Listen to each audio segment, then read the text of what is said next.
we're going to take the derivative in respect to t of the velocity. So the derivative in respect to t of the square root of 5 plus 4t squared. Well, that's going to be 1/2 times 5 plus 4t squared times to the negative 1/2 times 8t.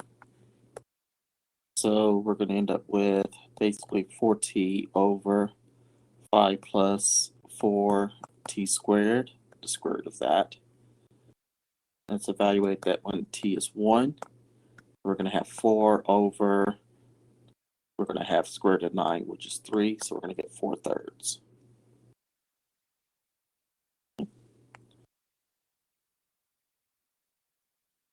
Any questions there?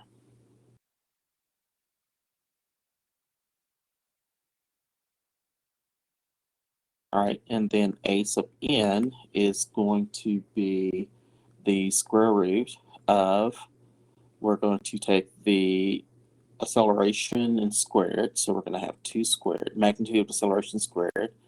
Then we're going to subtract off a sub t squared, so we're going to subtract off 16/9. So we're going to have square root of 4 minus 16/9.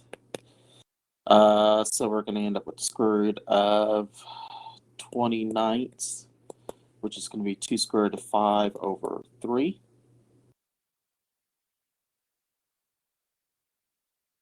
Okay, so there's a sub t and there's a sub n.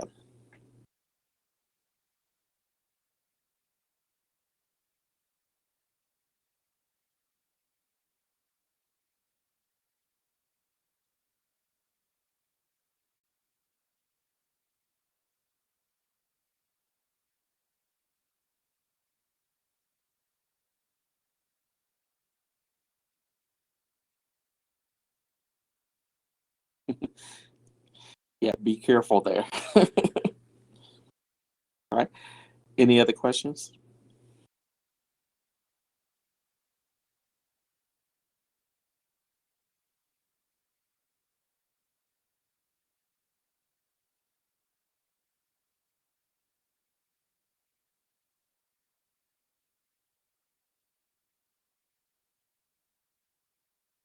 Okay, so let's move into our nets. So what we're going to do now, we're going to kind of put vectors kind of on the back burner for just a little bit, okay? And what we're going to start with now is working with functions of several variables.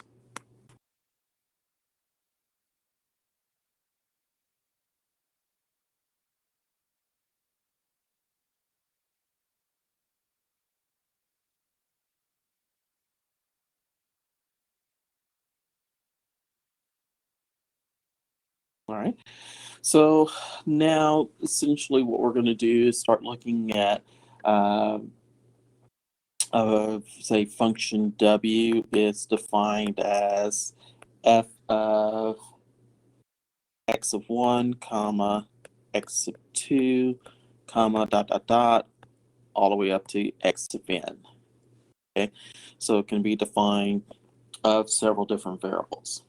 All right, and what we're going to do is we're going to be working with these functions. So basically we're going to go back to kind of like square one when we were dealing with functions of one variables. So when we were dealing with functions of one variables, we took a look at how to find the domain, how to find the range. So this is what we're going to do now. Okay, so I'm going to let you guys read the definitions and stuff that I've got typed there and everything. So what I'm going to do is proceed to the examples. All right. So in this first set of examples, we're going to do a lot of things. Okay. So we're going to find the domain of the function. We're going to find the range of the function. We're going to describe the level curves. We're going to find the boundary of the function's domain. Determine if the domain is an open or closed, open region, closed region, or neither, and decide if the domain is bounded or unbounded. Okay. So let's take a look at our first example. And I'm going to start on a fresh new page. All right. So our first example is this. We've got the function f of xy is defined as the square root of y minus x.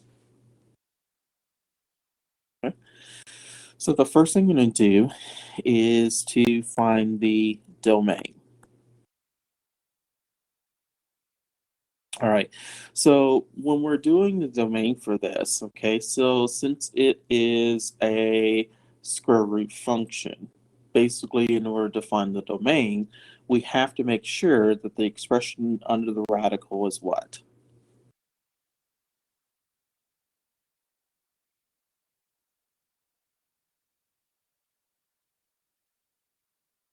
So the expression under the radical has to be what?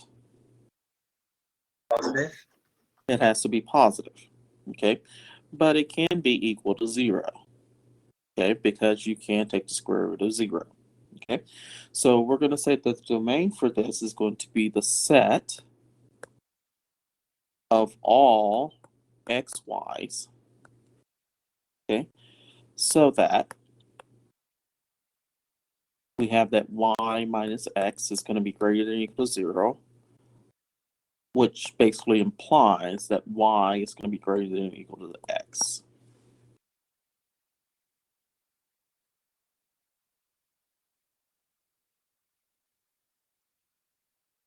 Any questions there?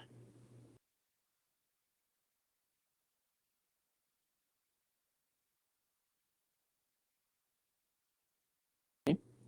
All right, so part 2, we're going to deal with the range. Okay, so the range is going to be focusing on this, which we're going to call z. Okay, so we're going to basically say that z.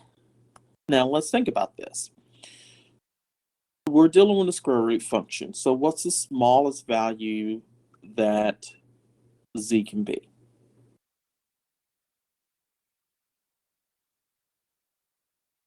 0.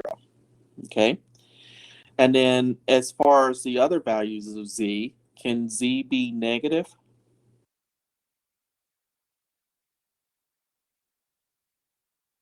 No. Okay, it can only be what?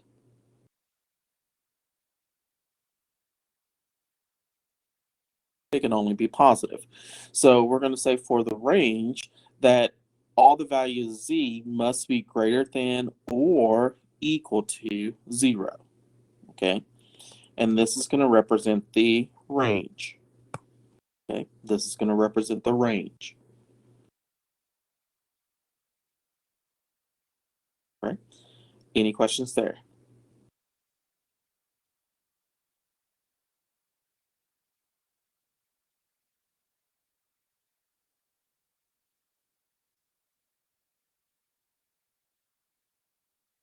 Okay, so next we are going to deal with um, describe the function's level curves.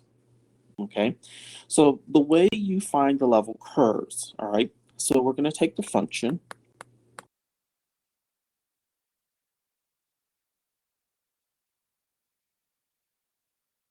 okay, and what we're going to do is we're going to replace f of xy with some constant, and we're going to call that constant c.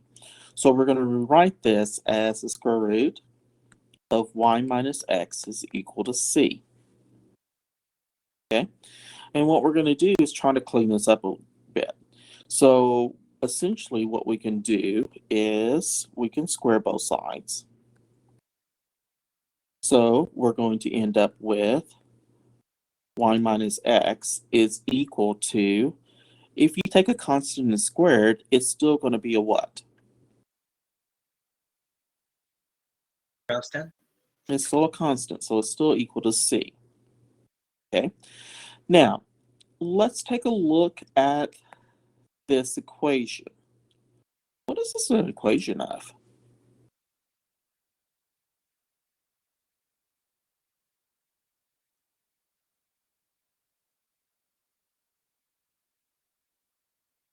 It's also an equation of a line. So for the level curves, we would say this. The level curves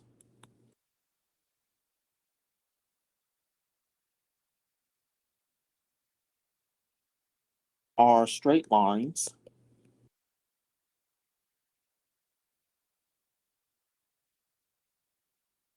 y minus x is equal to c.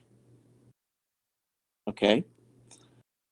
Now, we're going to say that they're parallel to the line y is equal to x. Okay. And here's why it's y equals to x. So keep in mind that I can rewrite this and get y by itself and put it in slope-intercept form. So if I put it in slope-intercept form, y is equal to x plus c. Now, if c is 0, I get this.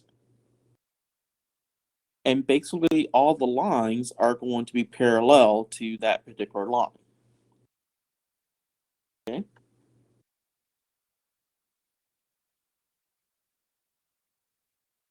Any questions?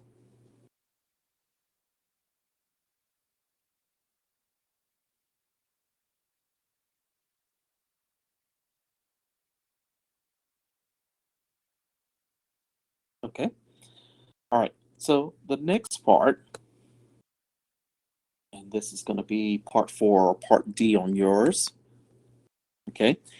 Um, they want us to find the boundary of the function's domain. Okay. So it wants to find the boundary of the function's domain. All right. So in order to find the boundary of the function's domain, basically what we're going to do is we're going to take the function and set it equal to 0. Okay. So we're going to take the function and set it equal to 0. So what we're going to try to do is just clean this up. So we can clean this up by squaring both sides. And when we do that, we're going to get that y minus x is equal to 0. Well, really, this is the same thing as saying that y is equal to x. Okay, so the boundary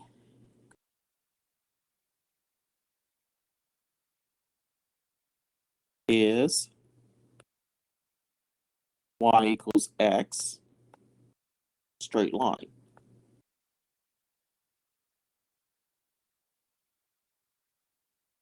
Okay, so the boundary is y is equal to x, and it's a straight line.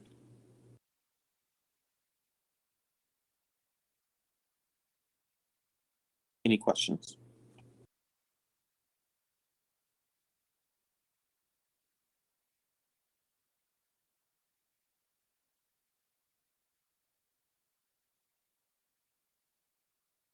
Okay, so part 5 or part E is to determine if the domain is an open region, a closed region, or neither.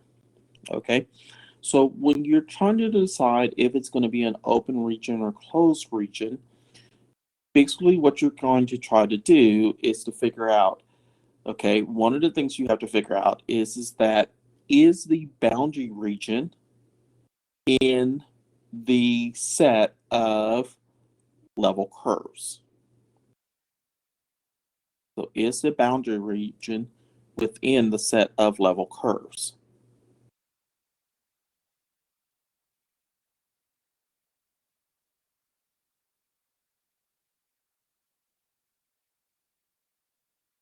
Yes. Okay. So the level curves is when we set it equal to C. Okay. Then let's keep in mind the lowest that this can be, the lowest that Z can be is what? 0. So this is going to be the boundary. Okay. So since it is the boundary, it makes the region closed. So it is a closed region. It is a closed region.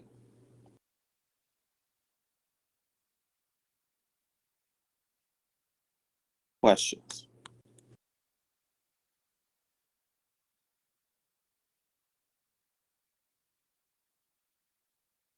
Okay, so the reason why it's going to, in the case of this, is going to be a closed region is because of the fact that this boundary region of this line is going to be it, okay? The curve, the values of C has to be greater than or equal to 0.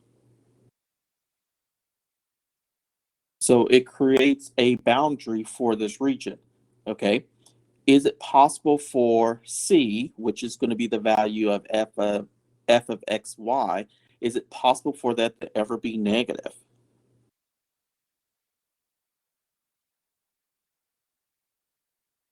No. So essentially what happens here is that it does create this boundary that you cannot go below the values of 0.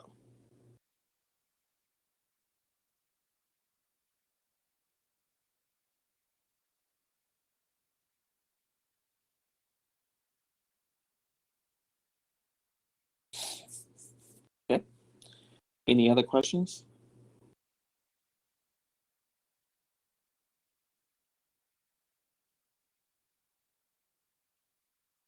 All right. So now the last part is um, decide if the region is bounded or unbounded. Okay. Well, let's think about this. Now, let me do a better job of drawing the axis. Okay, so essentially what we're saying right now is that this line is the boundary. Now, C can only take on values that are positive. So here are C. Okay. Now, is the region bounded or unbounded? So think about it. If it's bounded, that means everything is contained in a circular region. Okay. If it's unbounded, that means the region goes on and on and on. So would you think the region will be bounded or unbounded? I think it's unbounded. Yes, it is going to be unbounded. All right. And it's just because of the fact that it does have, it is closed in a sense that it doesn't keep going on in a negative sense. So it is a closed region because it doesn't, a C does not allow values below 0. But as far as it being a bounded region, okay, it is not bounded because it can take on infinite values in the positive sense. So it is an unbounded region.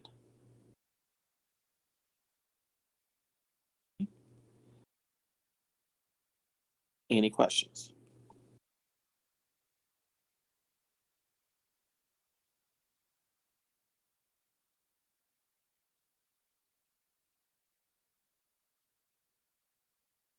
Okay, so next, let's look at the next example.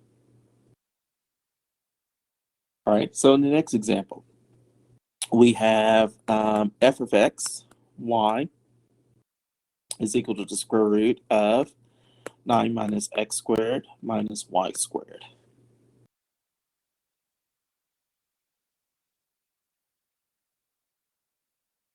So the first part we're going to do is the domain. Okay, so how do you think we're going to find the domain?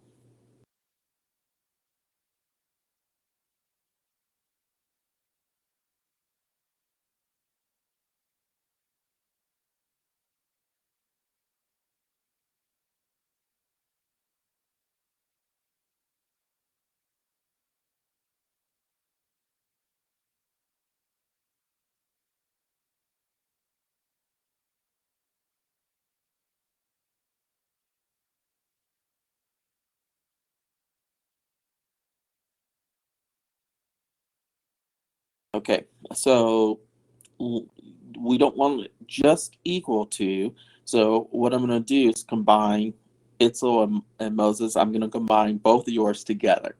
It needs to be greater than and equal to 0. Okay. So for the domain, we want all of the xy's where 9 minus x squared minus y squared is greater than or equal to 0. Well, really, that's the same thing as saying negative x squared minus y squared is greater than or equal to negative 9. Well, really, that's the same thing as saying that x squared plus y squared is what? That's not equal to 9. It's less than or equal to 9. Okay, so this would be our domain.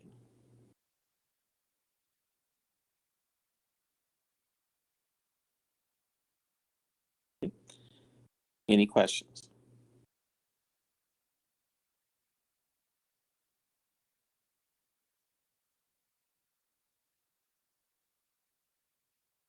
Okay, so for B, we're going to deal with the range.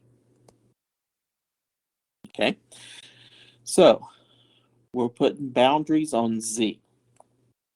All right, so let's think about this. What is the smallest value that Z can be? 0. Can it be equal to 0?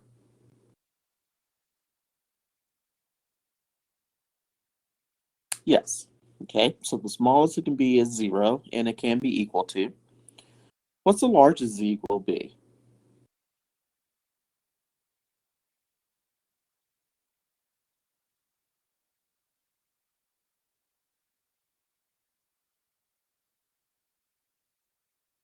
It won't be that big.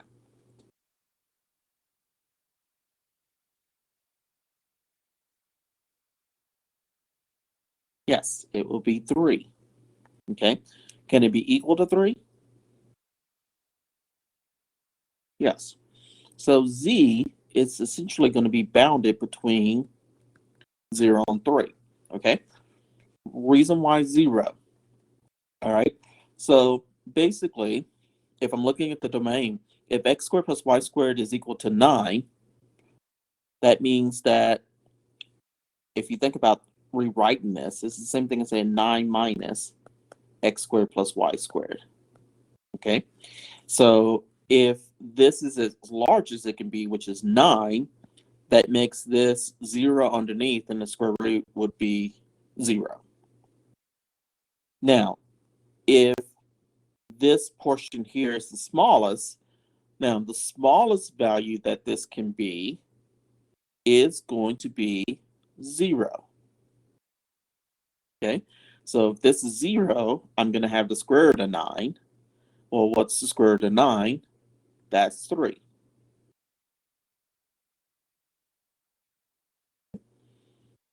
Any questions?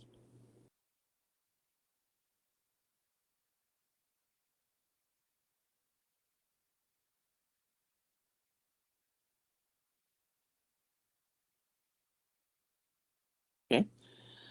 All right.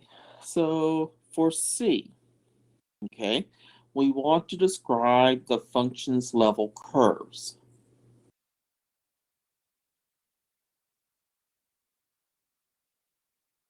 So if we want to do the level curves, essentially what we're going to do is take the function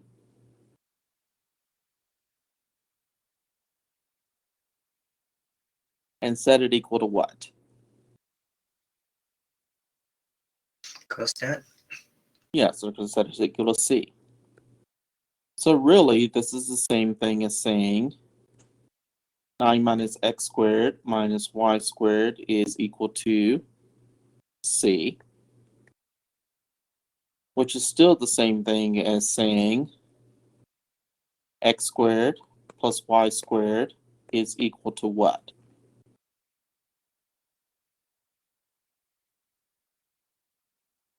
9 minus 6. Um, It can be 9 minus or 9 plus C, doesn't matter. Okay, so we end up with this. Well, let's take a look at this. What is this an equation of? A circle? A circle. Okay, so basically what this tells us is that the level curves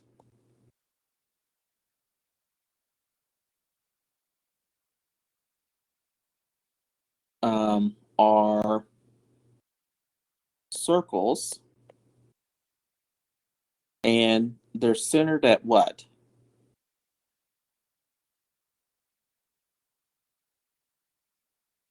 Center at 3? No? Oh, 0, 0, right? Yes, they're centered at 0, 0. Okay, now they're going to have a radii of what? What's going to be the largest radii? And I do need to make this correction. It's going to be 9 minus C. So what's going to be the largest radii?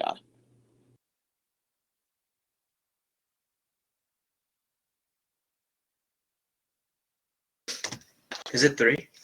Okay, the largest radii is going to be 3, but all the rest of the circles are going to, is the circles going to get larger or smaller?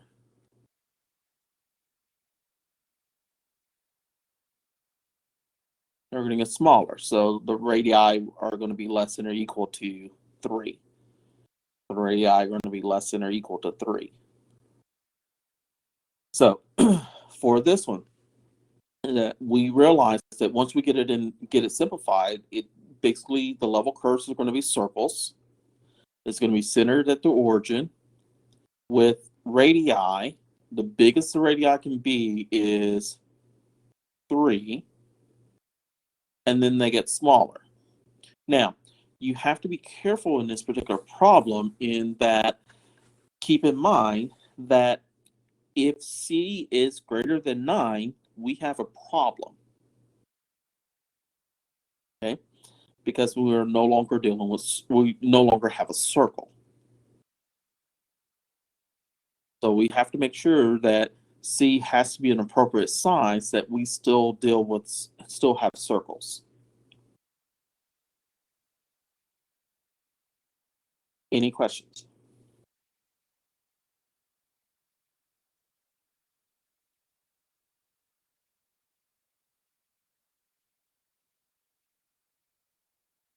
Okay, so for D, right?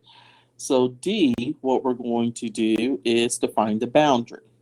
Okay, so the boundary is, and we'll fill that in. So basically what we're going to do is take the function and set it equal to what?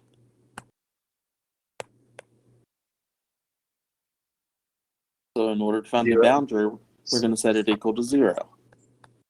Now, if we solve this, we're going to end up with x squared plus y squared equals 9.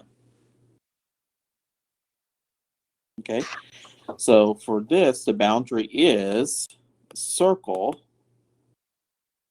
that is described as x squared plus y squared equals 9.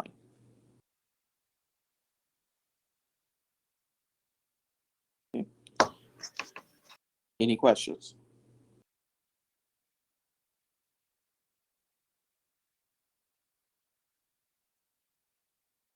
All right, so E, we want to determine if the region is open, closed, or neither. Okay, so again, we ask, is the boundary part of the um, the set of level curves?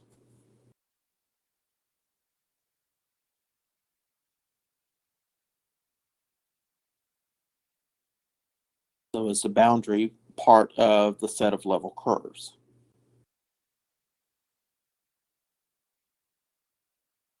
Yes. Okay.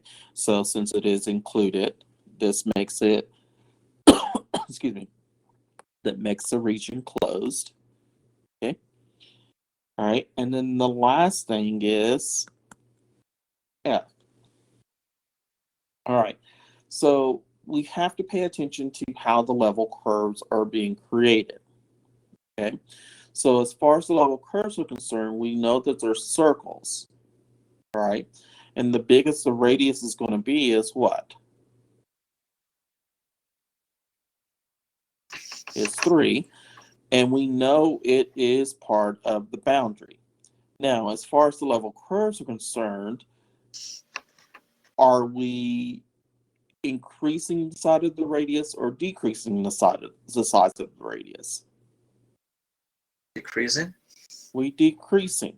So essentially what's happening here is that we have the circle, and then what's going to happen is that the radius is going to get smaller and smaller and smaller.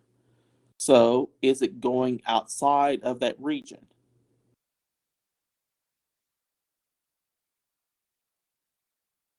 No. So it would be a bounded region. Would be a bounded region.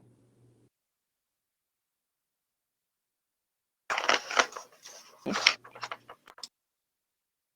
Any questions?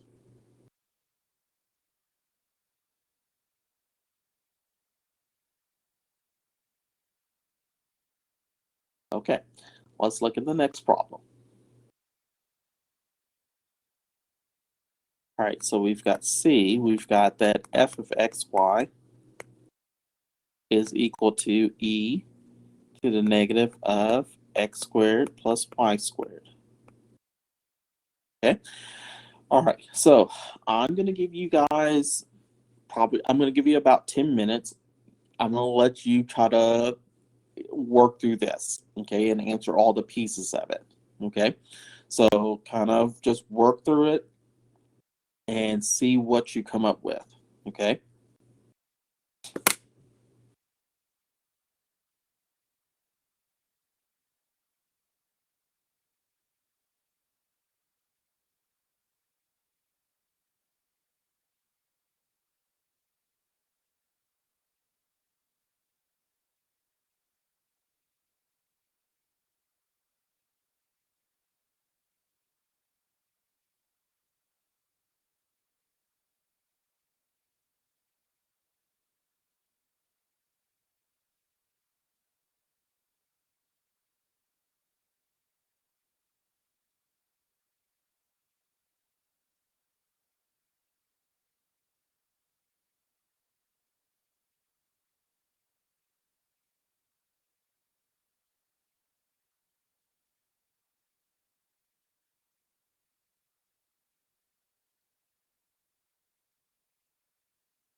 All right.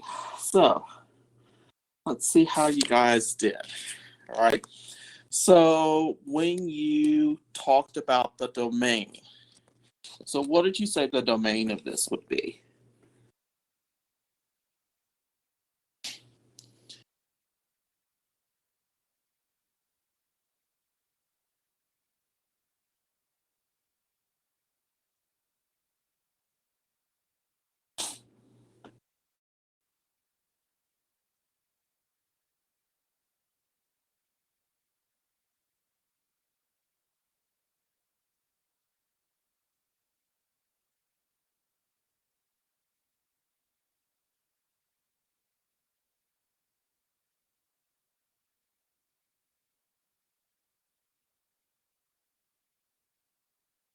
Um, Are real numbers? yeah, it's going to be all real numbers, and it doesn't, and we don't have to say that it's less than or equal to anything, because basically when we're looking at the domain, we're looking at all possible values of um, x and y. So we could say that it's going to be all points in the xy plane, okay? Or we can say all points, all real numbers for both x and y, okay? That means the same thing, right? B is going to deal with a range, okay? So what would the range be? So how is z bounded?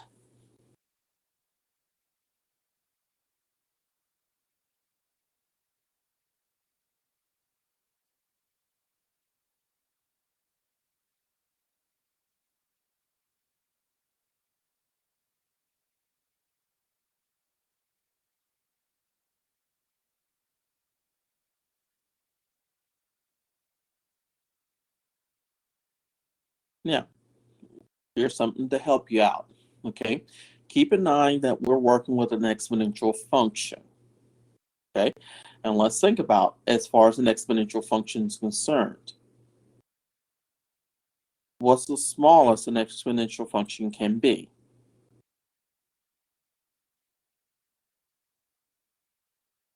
And Smallest it can be is 0. Now, can it ever be 0? no. No. Okay. Now, based on how this function is defined, what's the largest z can be? Infinity? Can it? I mean, infinity, no.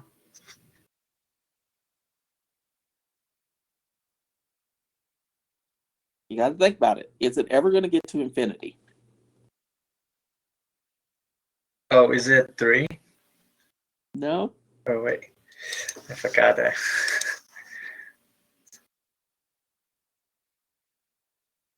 Yeah, it's 1. Okay. Now, that's the largest it can be. Can it actually be 1?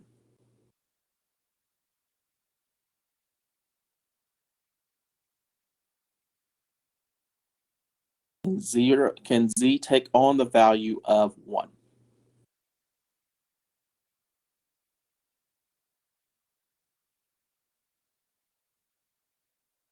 Yes. Okay. So z is going to be bounded between 0 and 1, and it can take on the value of 1. So that will be the range. All right. Now, here's a reason why this function never goes to infinity. Okay. It's never going to go to infinity because of that negative sign. Okay. It's never going to go to infinity because of the negative sign.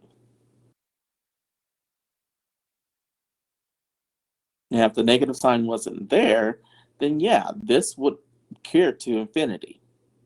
But since the negative sign is there, you're never going to get up to infinity. Okay, the highest you can get is 1, and that's when both x and y are 0.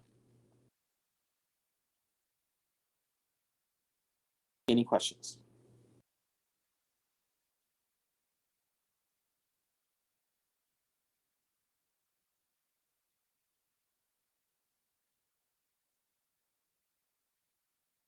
Okay, so next, C.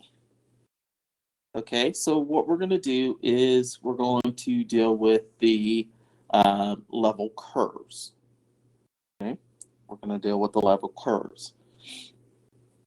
So if we deal with the level curves, that means we are taking the function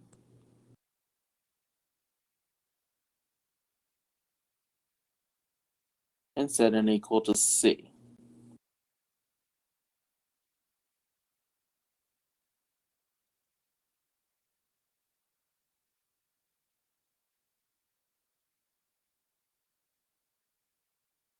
So essentially what we can do here, and you can look at this in one or two ways, okay? If you want, you can solve it by using logs, or you can use the fact of that this, well, I'll just do it with logs. So if we take the log of both sides, we're going to end up with negative of x squared plus y squared is equal to, and if we take the log of this, is just going to be a log of a constant. Okay, so we're going to end up with x squared plus y squared is equal to negative natural log of c. Okay, which really is the same thing as saying x squared plus y squared is equal to the natural log of 1 over c in that aspect. Okay, so if you take a look at this, all right, one thing that, what is, there's, if we pick c to be a certain value, okay, so to ensure that this is always going to work, okay, and keep in mind that c does have to be positive. That's the only way this equation is true, okay? So if c is going to be greater than 0, can't be equal to 0 because we have a problem, right? So as we move on this, okay, one thing is going to happen, okay? If c is 1, okay, we're going to end up with the origin, okay? And the reason why we end up with the origin is because we have that x squared plus y squared is equal to the natural log of 1, which is 0.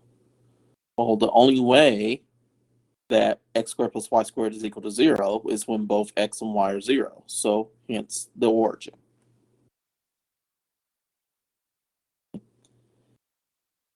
Any questions?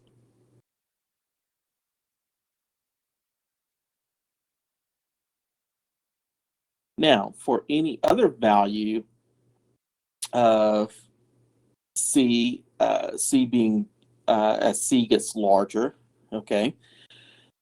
So now we got to be careful with c, okay? C cannot be between 0 and 1. Why not?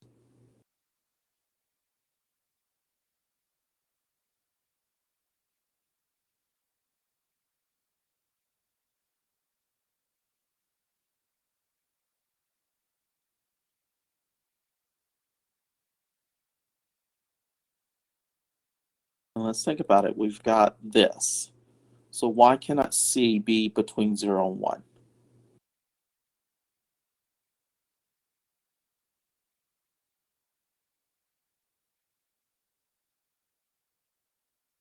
Oh, Is it I gonna mean, produce negative? no, C can be between 0 and 1. C cannot be greater than 1. And it's because of this. All right. So if C is greater than 1, we're going to be taking the natural log of a fraction. And if we take the natural log of a fraction, that is going to create a what? Negative number. So is it possible for x squared plus y squared to be equal to a negative? No. No. So C cannot be greater than 1. All right. It can be 1 because we just showed because it's going to produce the origin. C can be between 0 and 1. That's fine. Okay. Now, if C is between 0 and 1, okay, we're going to have circles, and they're going to be centered at what?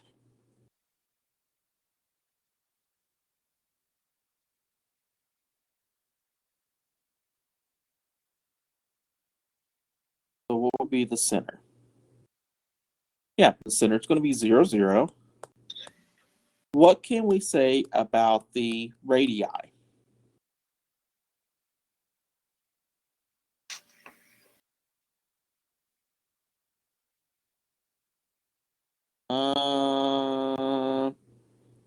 You're so close, not less than.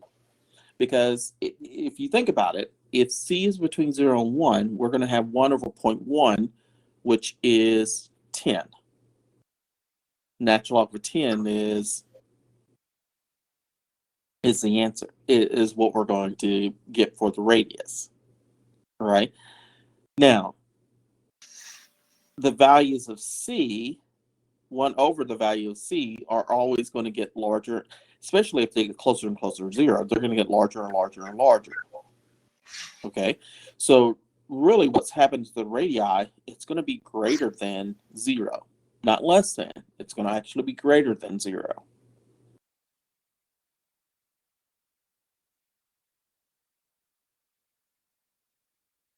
Okay. Any questions there? Okay. So on this particular one, as far as the level curves are concerned, we have 2 sets that we're dealing with. Okay. The first set is just that the origin is going to be created. Okay.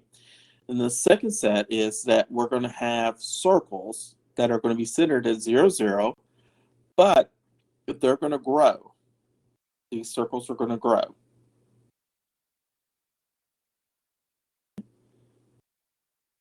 Any questions?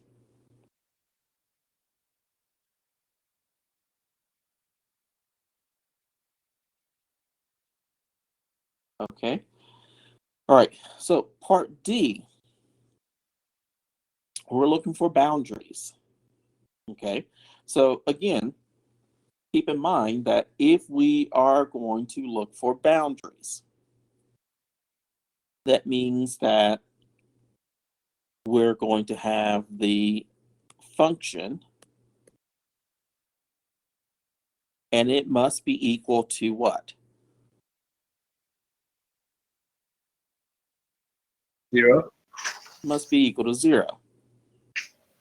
Now, if we look at this, is it possible? No. No, that's not possible.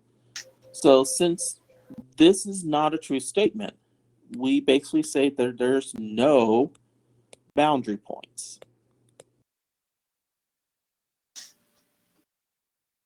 Okay? We said that there's no boundary points. Any questions?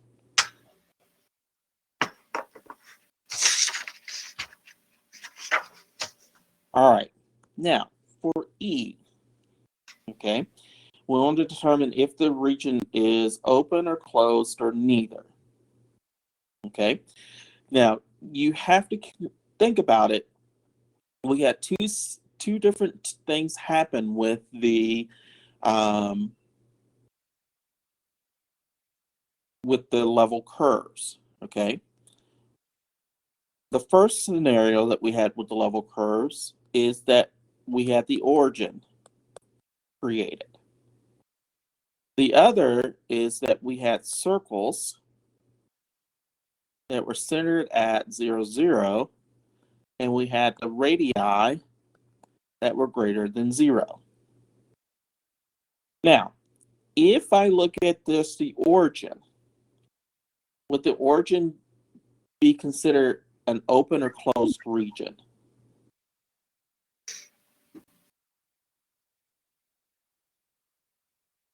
It's open. It is not going to be open. Okay? Since it's just a point and it's a set point, it's closed. Since it's a point and it's a set point, it's closed. Now, for the other is dealing with the circles. Okay? So with the circles, would that create an open or a closed region?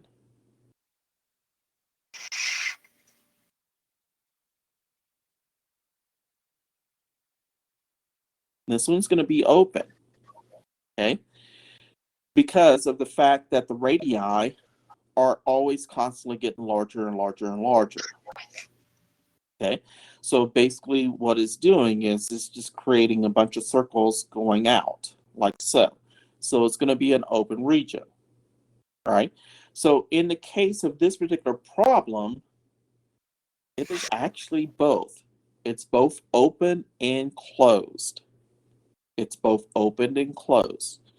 And the reason why was because of the fact of how the level curves, how the two different types of level curves that we have. Since we have just a single point that is created, that makes it closed. If we look at just that particular thing, it is closed. But when we start looking at the other piece of the level curve, which is the circles, and this is circles with an expanding radius, it makes it an open region. Okay? Any questions?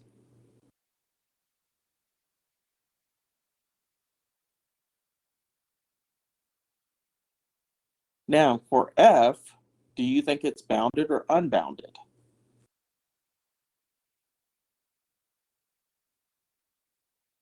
And bounded. Yes, it would be unbounded. Okay, because of the fact that we've got this expanding circle. So we basically kind of what's happening with the level curves in this region is it's like a pebble being dropped into uh, still water. You've got this ripple from where it started and rippling out with no boundary. So it is an unbounded region. Any questions?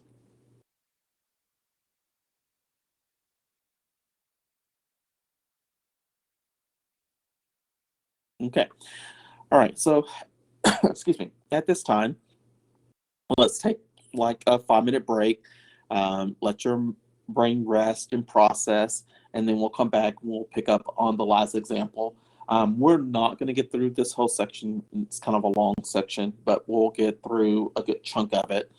Um, but I do want to give you guys a break just to rest and process. Okay. So start back up at 12:13.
Okay, so let's look at our next example. All right, so in this example, we've got that f of xy is equal to the tangent inverse of y over x. Okay. So for the first part, the domain,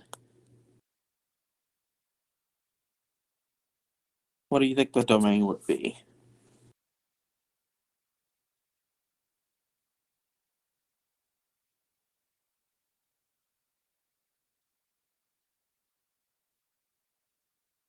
I think it's between negative pi over 2 and pi over 2.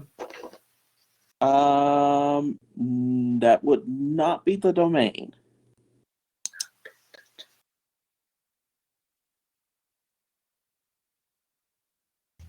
So keep in mind that the domain is going to be the possible values of x and y.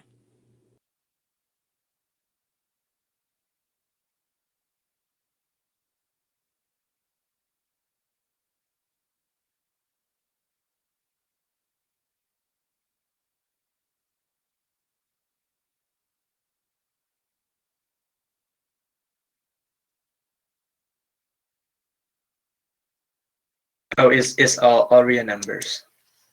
Okay, so it's going to be all x and y. But we do have a condition.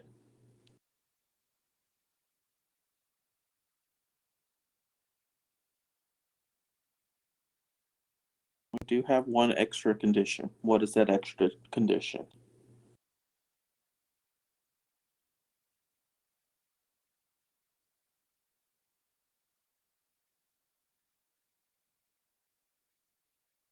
Yeah, x cannot be equal to 0. Because if it is, we have a problem. Okay, because that makes this term undefined. All right, next, B is dealing with the range. Okay, so for the range, we're dealing with, keep in mind that our function is tangent inverse. Okay, so what's the boundaries of the tangent inverse?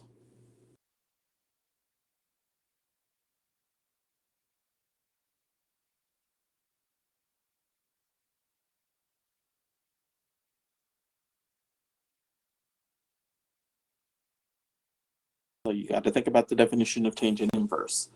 So what quadrants is the tangent inverse bounded in?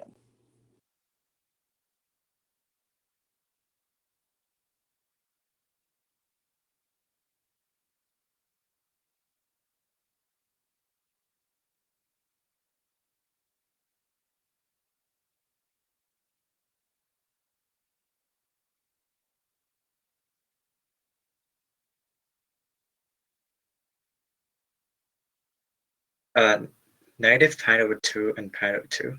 Right. So now that's where that comes into play. Okay. Because tangent inverse is bounded in quadrants 1 and 4. Now, quadrant 1 is from 0 to pi over 2. Quadrant 4 is from 0 to negative pi over 2. And just have to remember, we have to go backwards. We have to go clockwise on the unit circle. Okay. All right. So for C, what we're going to do now is to deal with the level curves. Okay. So for the level curves, we're going to say that the tangent inverse of y over x is going to be equal to C. Well, really, that's the same thing as saying y over x is equal to the tangent of C. Well, but what is the tangent of C?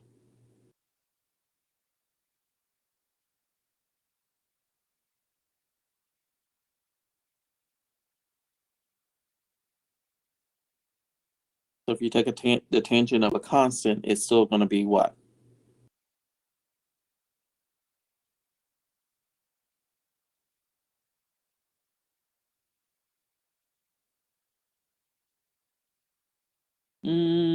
It's still gonna be a constant, right? Yeah, it's still going to be a constant. Okay, so if you take the tangent of a constant, it's still going to be a constant. So we're going to have that y over x is equal to c, which really is the same thing as saying y is equal to cx. Okay, so essentially this represents what?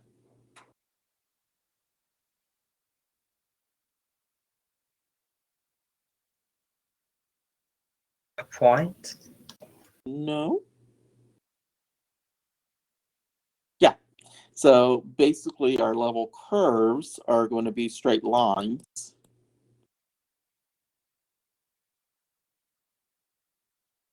in the form y equals cx. Okay. C is a real number. Now, we do have one other condition that has to happen. Okay. And it's based on the domain that x cannot be 0.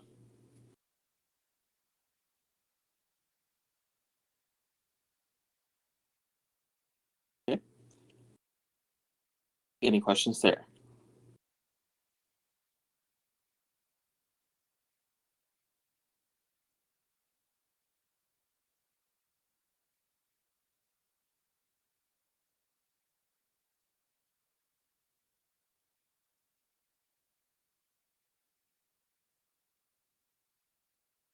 Okay.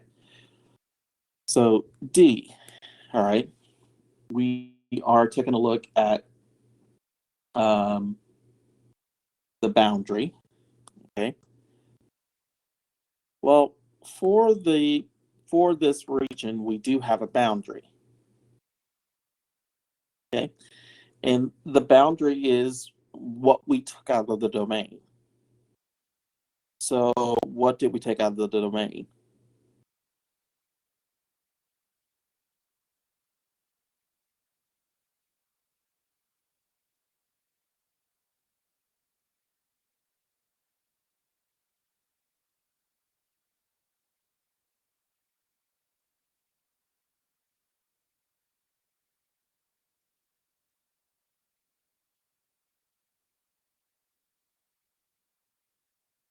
Yeah, x cannot be 0. So our boundary is actually x is equal to 0. Okay. It actually becomes an asymptote. Okay. It becomes an asymptote. Okay. So next, E. All right. So keep in mind that our level curves are lines. Okay. Our boundary is x is equal to 0. So does it create an open or closed region or neither?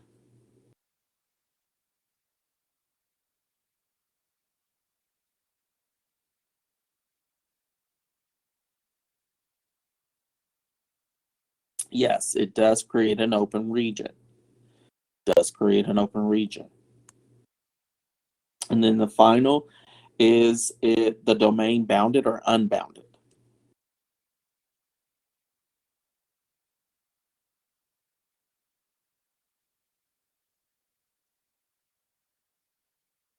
Yes, it is going to be unbounded.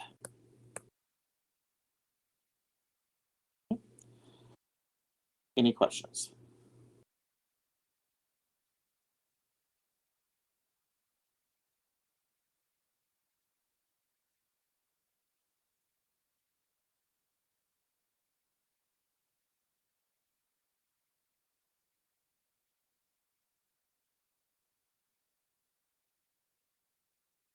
Okay. All right, so let's change to a different set of examples. All right. So in our next set of examples, we are going to be given, we're going to be, we want to display our functions two different ways. We want to sketch a curve of the surface, and then we want to do what what the level curves will look like. Okay, so our first example that we have is this. We have that f of x y is equal to the square root of x squared plus y squared. Okay.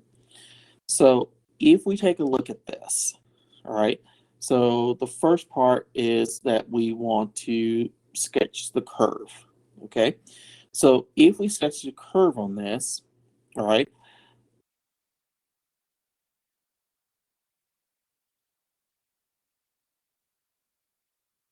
so here's x, here's y, here's z. Okay, so we know that the graph of this function is going to start at what point?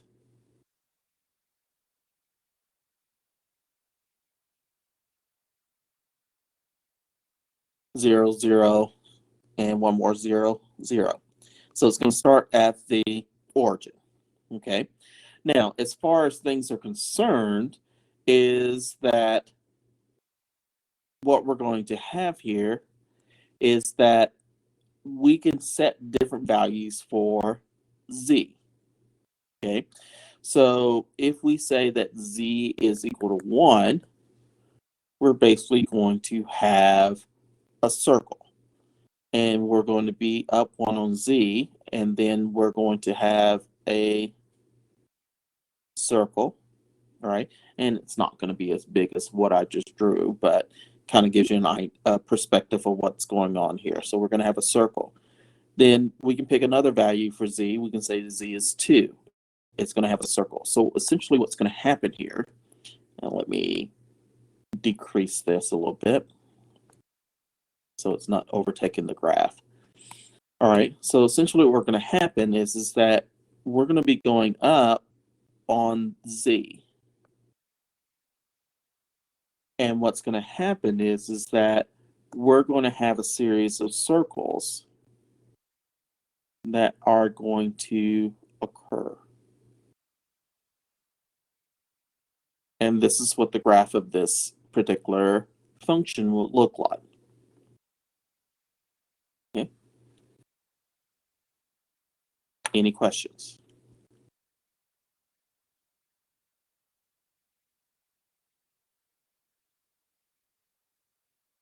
Okay. So now what we're going to do, what the level curves are, is that we're going to take this three-dimensional drawing and shove it down into 2 dimensions. Okay, so if we look at this in 2 dimensions, basically what we're going to have is we're going to start off with a point at the origin. Okay, and that point at the origin is when z is equal to 0. Then next, we're going to have a circle that is going to have a radius of 1. And this is when z is equal to 1. Then next, we're going to have a circle with a radius of 2, still centered at 0. And we're going to have another circle. Okay, so basically what happened is that if we take this figure and compress it down into the YZ plane, I mean not YZ, XY plane, this is what it's going to look like if you look at it going in a downward way. So if you're looking at it going down this way, this is what it looks like. Okay. Any questions?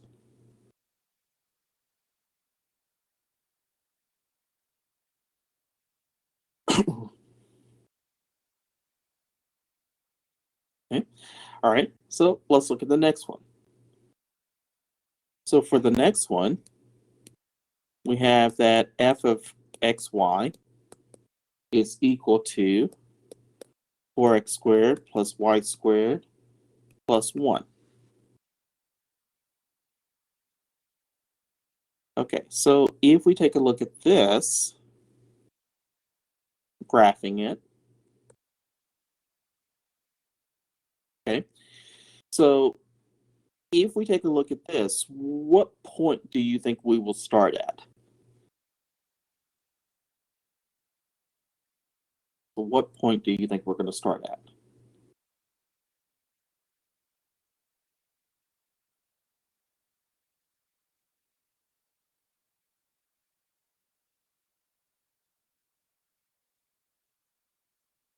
One represents what?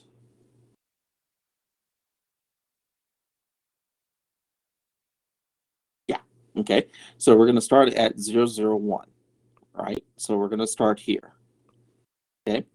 So what's going to happen here is that if we look at this, okay, so if we look at it in terms of setting y equal to 0, okay, so if we set y equal to 0, basically what we're going to have is a parabola in the,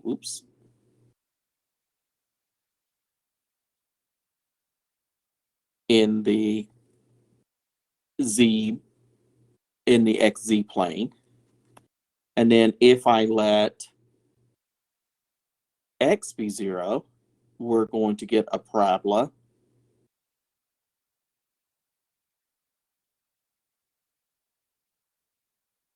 in the yz plane. Okay, so you've got this parabola here. These two parabolas will form. And then what's going to happen is that in the center of these, what we're going to do is we're going to have basically ellipses that are going to form as we go up. Okay, so you've got a parabola going one way, parabola going another way, and then you've got ellipses that are connecting those as they are working their way up. Okay, so that's what that would look like.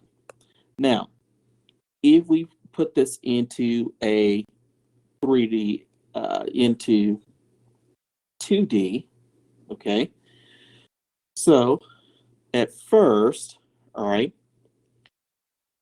we're going to basically have we're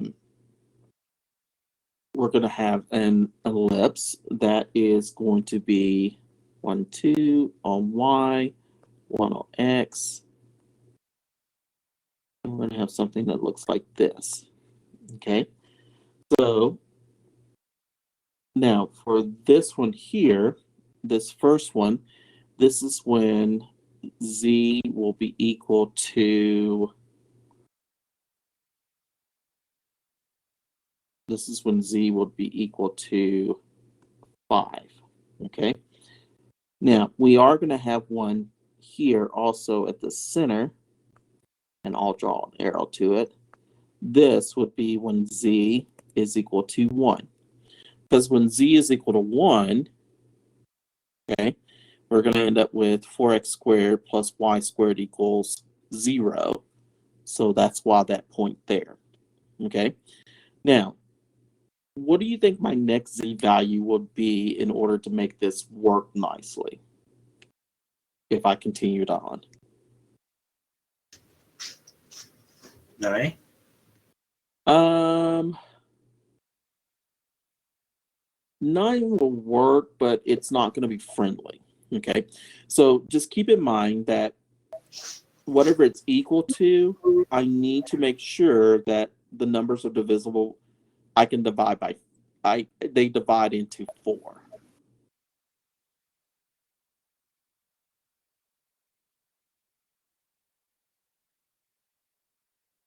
So, and I want them friendly too in a way. Um, it's probably the easiest one. The next, yeah, nothing else is really friendly after that. But essentially, what it's going to do is that it's going to just elongate and keep creating. Okay, it's hard to get the values of z in order for this to work correctly and actually look nice. And it's just because of the fact of because like 36, 36 won't work. 37 will work, but the problem is, no, when I move the 1 over, it becomes 36. So that works with no problem. Okay. So I'm just kind of making sure that I can do divisible by, it will divide into 4 and also it's a perfect square. So it makes it easy. Okay.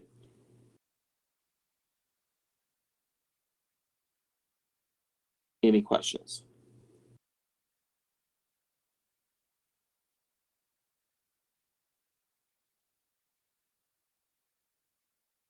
Okay.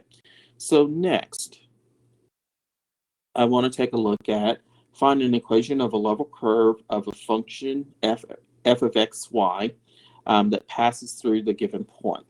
So our first problem, we have that f of x, y is equal to the square root of x squared minus 1, and our point is 1, 0. Okay, so what I'm going to do is I'm trying to write an equation for this so I can have this. All right, so what I'm going to do is evaluate the function at the point. So if I plug in the point, I get 1 squared minus 1, so I'm going to end up with 0. Okay, so now what I'm going to do is this is what I'm going to replace. This is what z is equal to, so that makes that replace. So I'm going to have the square root of x squared minus 1 is equal to 0. Well, if I square both sides, that means that x squared minus 1 is equal to 0. Okay. Well, that means that this does factor into x plus 1 times x minus 1, and that's equal to 0. And then solve, I get that x is negative 1, or x is equal to positive 1. And these will represent my equations that pass through the given point.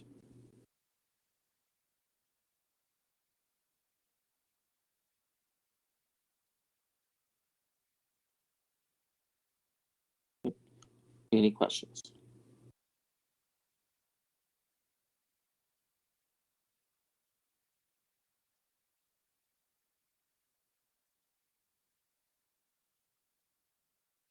Okay, let's look at the next one. So if we look at the next problem, we're going to have this. We have f of x, y, and it's defined as a summation as n equals 0 to infinity of x over y to the n, and our point is that we've got 1, 2.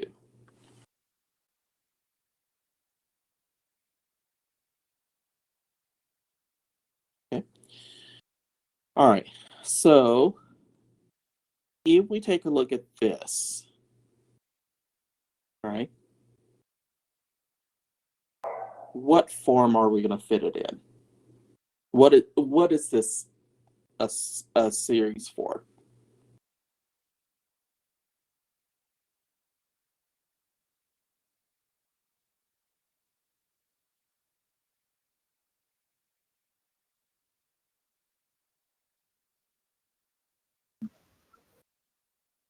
It's gonna converge to 0. It is not going to convert to 0, but you're kind of on the thing, on the kind of the aspect of it. Okay, so in order for it to converge, what kind of series must it be?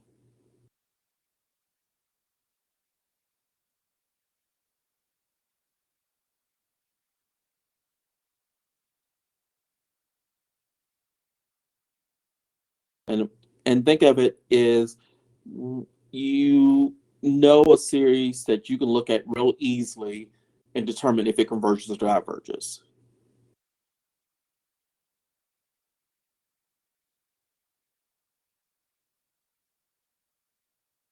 We can't do it as a P series.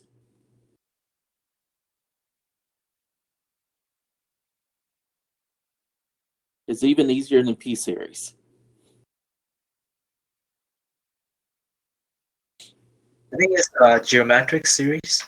Yes, it is. You're going to look at it as in terms of a geometric. Okay, so looking at it in terms of a geometric, you know that it does. It is going to be a convergence series, and we're saying it's geometric. So we know that a geometric is going to converge to a sum, and that sum is going to be 1 over 1 minus the ratio, and the ratio is going to be what?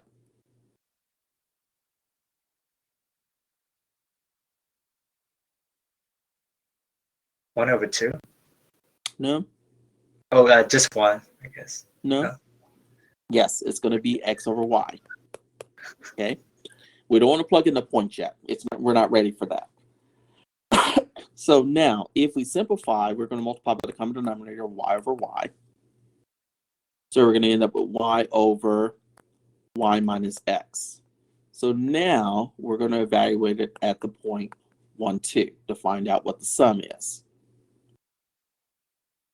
So if we evaluate it at the point 1, 2, we're going to have 2 over 2 minus 1.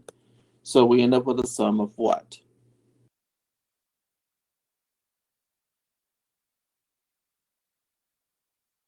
We end up with a sum of 2. Okay, so what we're going to do is that this series here, we know it's the same as this function. So this is why I did this portion first before plugging in, so we know what its related function is. Okay, what its convergent function is. So what we're going to say now is this. We're going to say that y over y minus x is equal to the value of it at 1, 2, which is 2. Okay, so now what we're going to do is to solve this. So if we multiply, we're going to get that y is equal to 2y minus 2x, or we're going to simply get that 2x is equal to y. And this will be our equation.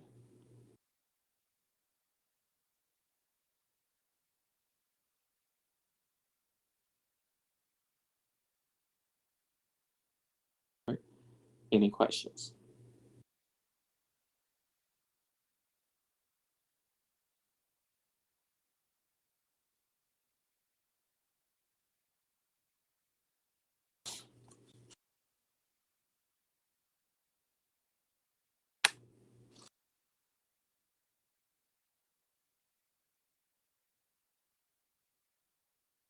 Okay. Our next example. In our next example, we're going to deal with sketching the typical level surface of a function. Okay. So in the first example, we have this. We have f of x, y, z. This is equal to the natural log of x squared plus y squared plus z squared.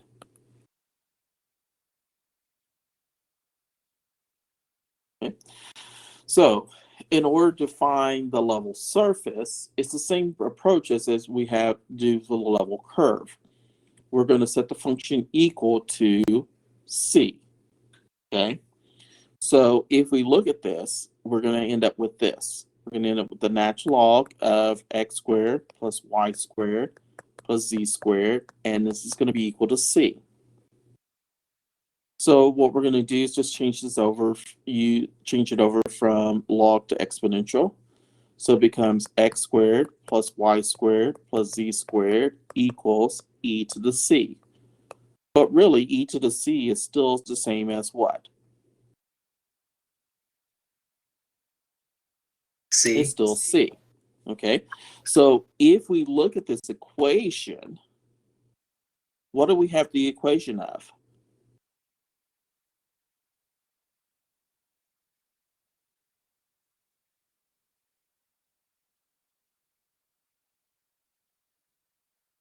So what is this the equation of? A ball. It's an equation of a sphere. Yeah, So sphere. Right. All right, so if we draw this, okay, and we're just gonna, with the level curves, we do several of them. With the level surface, we only do one surface. We're not gonna do, even though there's the infinite one set, we're only gonna do one, just to get it.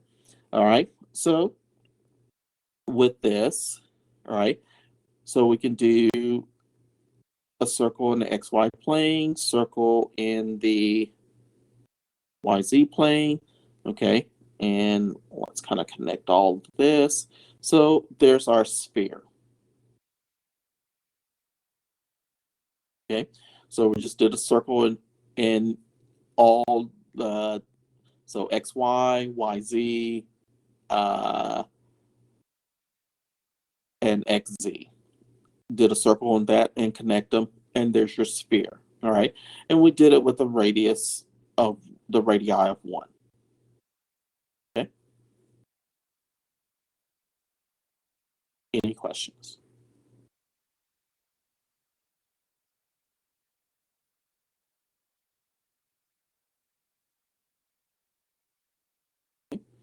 All right, let's do one more.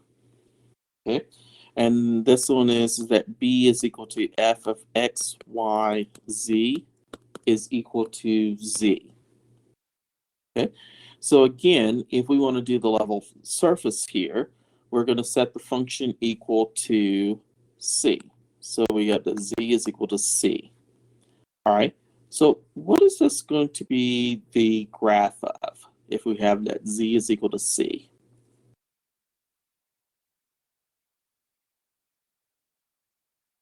It's not going to be a point.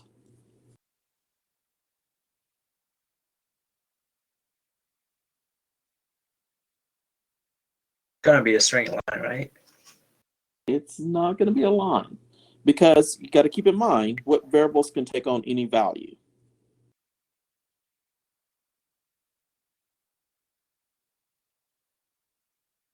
So x and y can take on any values. So essentially, it's going to create a what? It's going to create a plane. So this is going to be a plane. So what's going to happen here is that if you take a look at this, right? So z is going to be set. So you've got z set, but keep in mind that y can take on any value, x could take on any value.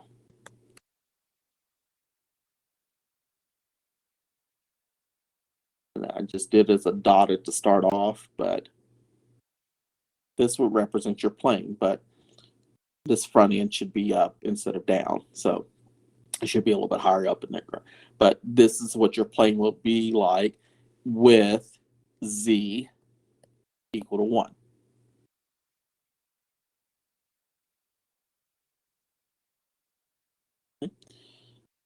Any questions?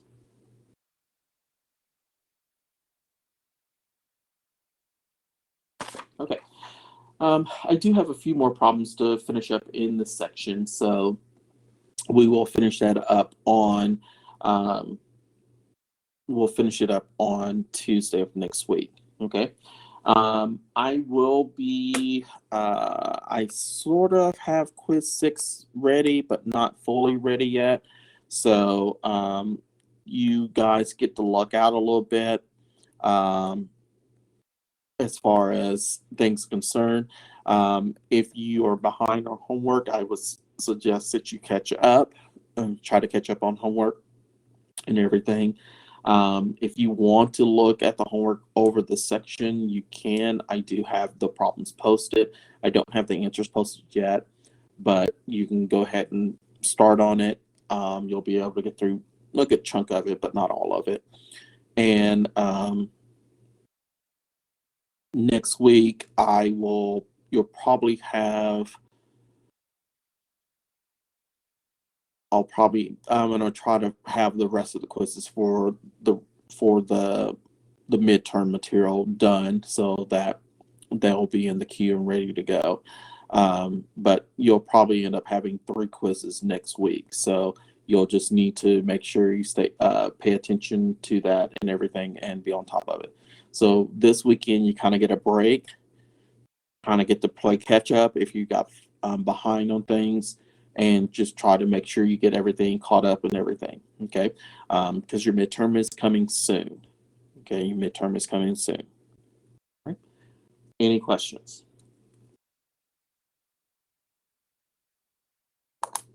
All right. Well, you guys have a great rest of the day. Have a great weekend, and I'll see you guys on Tuesday.